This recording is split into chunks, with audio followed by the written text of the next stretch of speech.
Ya salam. Jadi subhanallah, kalau kita mengedepankan prasangka baik, kadang-kadang sesuatu yang tidak baik itu bisa berubah jadi baik. Betul nggak?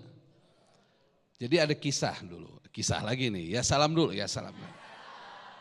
Di zaman Nabi kita Muhammad sallallahu alaihi wasallam, ada seorang namanya Suhail bin Amr.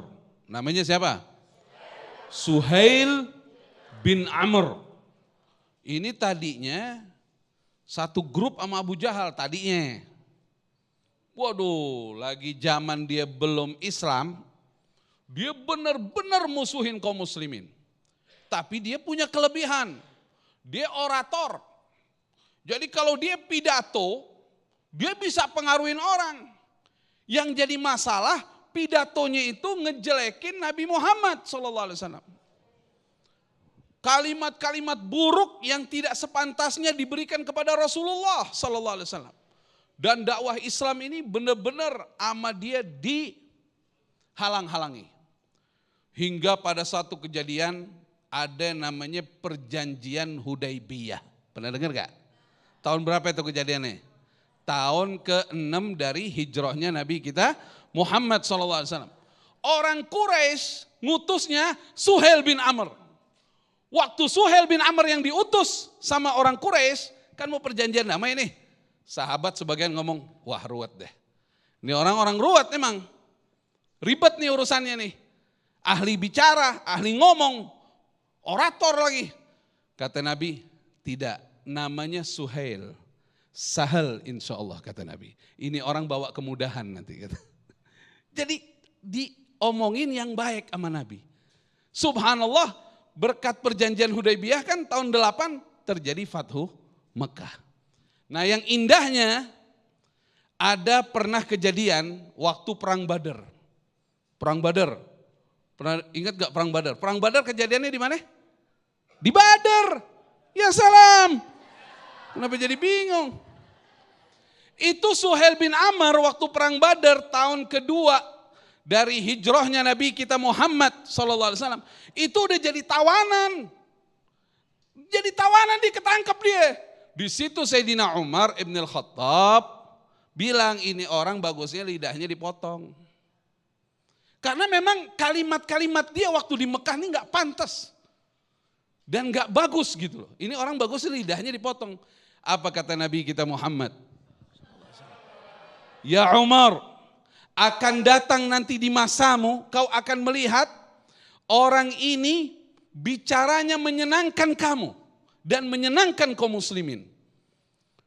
Itu terjadinya kapan? Subhanallah, bicaranya Nabi kita Muhammad SAW. Prasangka baiknya Rasulullah SAW adalah doa yang pasti dikabul oleh Allah. Kita aja prasangka baik dikabul oleh Allah, apalagi Nabi kita Muhammad SAW.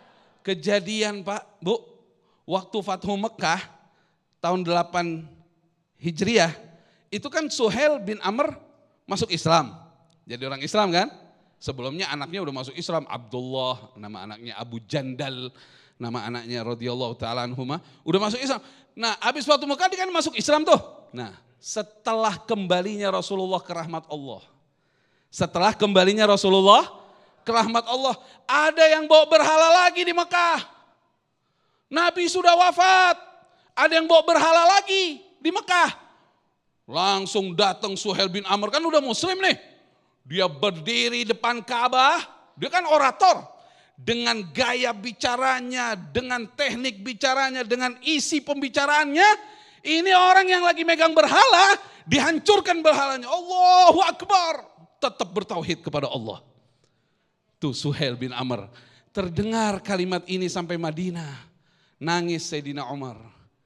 Ini berkat husnuzonnya Nabi kita Muhammad. Apalagi kita sama anak kita semua lagi proses sekarang, ya enggak? Yang lagi susah dibangunin subuh, ada enggak anaknya susah dibangunin subuh? Semoga Allah kasih hidayah. Jangan pernah kita seuzon, kita terus berasangka baik. Allah pasti ngasih dia hidayah. Allah pasti jadikan dia anak soleh. Bahkan dia insya Allah lebih baik dari saya. Terus juga begitu kita dalam memilih pemimpin harus kita waspada, tapi kita juga berprasangka baik akan datang pemimpin-pemimpin yang lebih baik di masa-masa akan datang. Begitu terus. Ya. Amin, amin ya rabbal alamin. Ya salam, Masya Allah. Enak sekali ya Syekh kalau kita bawaannya selalu husnuzon, selalu baik sangka. Maka adem gitu, selalu ada seperti karena tadi yang disampaikan oleh Rasulullah SAW ketika husnuzon maka akan ada kebaikan yang nanti berubah itu Suhail bin Amr. Masya Allah. Nah berikutnya kami persilakan kepada para jamaah.